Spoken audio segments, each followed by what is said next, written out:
오늘의 말씀 누가복음 8장 19절부터 25절 말씀. 하나님 아버지, 토요일 주말 아침 이 시간에도 주님의 은혜를 삼음으로 주 앞에 나갑니다. 이 시간에도 우리 모두에게 말씀을 통해 하나님의 음성을 들려주옵소서. 예수님 이름으로 기도합나이다. 아멘. 할렐루야. 성교 성도 여러분, 오늘 하루도 하나님의 은혜와 평강이 여러분 삶 가운데 넘쳐나길 축복합니다. 오늘 우리에게 주시는 하나님의 말씀은 누가복음 8장 19절에서 25절까지의 말씀입니다. 세상에서 나와 가장 가까운 사람을 꼽으라면 당연히 부모와 형제일 것입니다. 예수님 당시에도 유대인들에게 가족은 참 중요했습니다.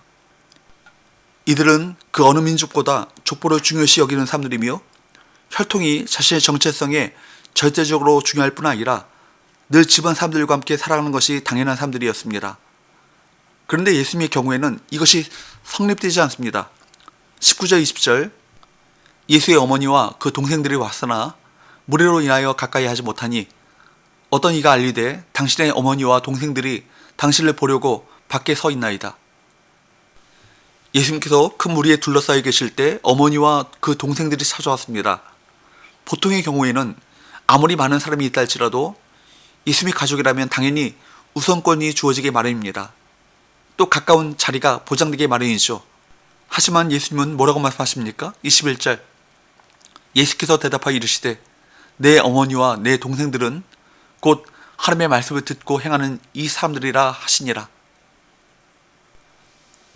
예수님께서는 하나님의 말씀을 듣고 행하는 이 사람들이 곧 어머니와 동생들, 곧 가족보다 더 가까운 사람들이라고 말씀하십니다. 이는 예수님과 가까워지는데 혈통과 같은 조건은 중요하지 않다는 사실을 보여줍니다. 보십시오. 예수님의 가장 가까운 가족, 어머니와 동생들이 예수님과 가까운 자리를 차지할 때 우선권을 누리지 못했습니다. 그렇다면 유대인이라고 해서 예수님과 더 쉽게 가까워질 수 있을 것이라고 생각할 수 없습니다. 마찬가지로 우리가 몇 대째 기독교 집안에서 태어났다, 집안의 목사가 몇 명이고 장로가 몇 명이다, 그런 것들은 우리가 예수님과 가까워지는데 전혀 도움이 되지 못합니다. 예수님과 가까워지는 유일한 길은 바로 하나님의 말씀을 듣고 행하는 것입니다. 그 다음에 나오는 예수님과 제자들이 탄 배가 풍랑을 만나는 이야기는 요나 이야기를 연상시킵니다.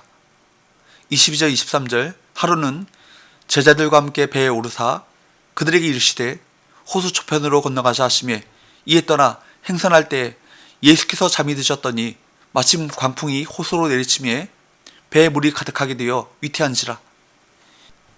예수님께서는 제자들에게 호수 저편으로 건너가자고 하셨습니다.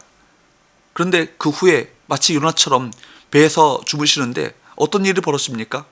바로 그때 광풍이 호수로 내리치며 배에 물이 가득하게 되어 위태하게 되었습니다.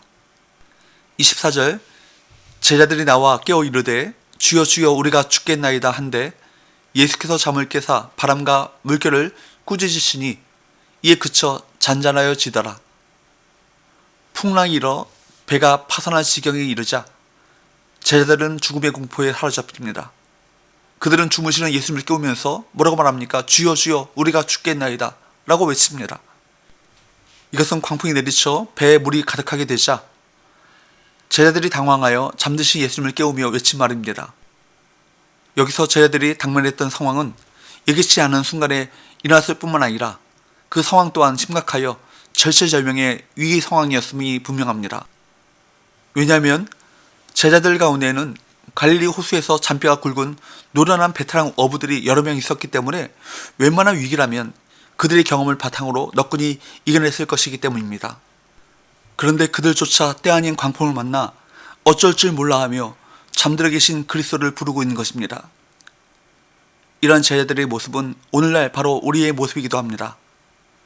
우리도 살아가다 보면 이와 같은 상황을 만나게 됩니다. 성도에게도 얼마든지 인생의 위기가 옵니다. 한편으로 주님과 동행하기 때문에 오는 위기도 있습니다. 그리고 그런 인생의 위기는 대개 예기치 않은 순간에 다가오죠. 그래서 우리는 놀라 주님을 불러보지만 지금까지 동행하며 지켜주신다고 믿었던 주님은 침묵만 하십니다. 그럴 때 우리 역시 주님을 향하여 주여 주여 우리가 죽게 되었나이다 라고 소리치게 되는 것입니다.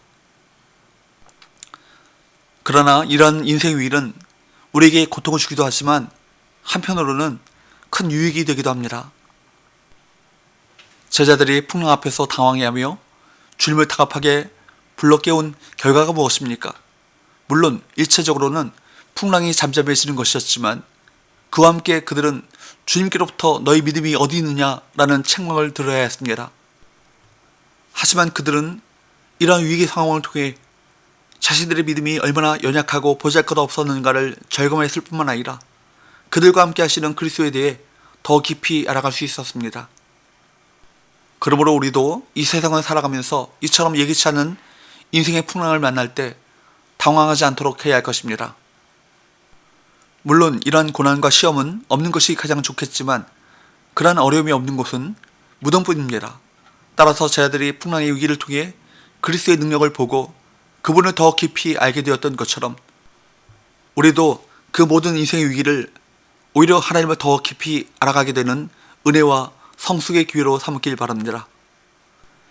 그리하여 바다의 깊은 곳, 물고기 뱃속까지 들어갔던 요나의 기도처럼 우리의 입에서도 요나서 2장 6절 말씀처럼 내가 산의 뿌리까지 내려가 싸우며 땅의 그 빗장으로 나를 오랫도록 막아 싸우나 나의 하나님 여호와여 주께서 내 생명을 구덩이에서 건지셨나이다 라는 감사와 찬양이 터져나오도록 해야 할 것입니다. 25절 제자들에게 이르시되 너희 믿음이 어디 있느냐 하시니 그들이 두려워하고 놀랍게 여겨 서로 말하되 그가 누구이기에 바람과 물을 명함에 순종하는가 하더라. 제자들은 예수님이 바람과 바다를 꾸짖어 잠잠하게 하심을 보고 두려워하고 놀랍게 여깁니다. 풍랑으로 인한 두려움과 놀라움이 죽음의 공포로 인한 것이었다면 예수님의 기적의 역사로 인한 두려움과 놀라움은 구원으로 인한 것이었습니다. 그러므로 성도는 세상에서 환난을 당했다고 두려움과 놀라움에 빠지지 말고 그 문제를 해결하실 하나님의 구원에 대한 기대와 소망을 품어야 할 것입니다. 예수님이 이와 같은 기적의 역사를 행하심으로 많은 사람이 예수님이 창조주 하나님이심을 깨닫고 믿게 되었습니다. 그가 누구이기에 바람과 물을 명함에 순종하는가?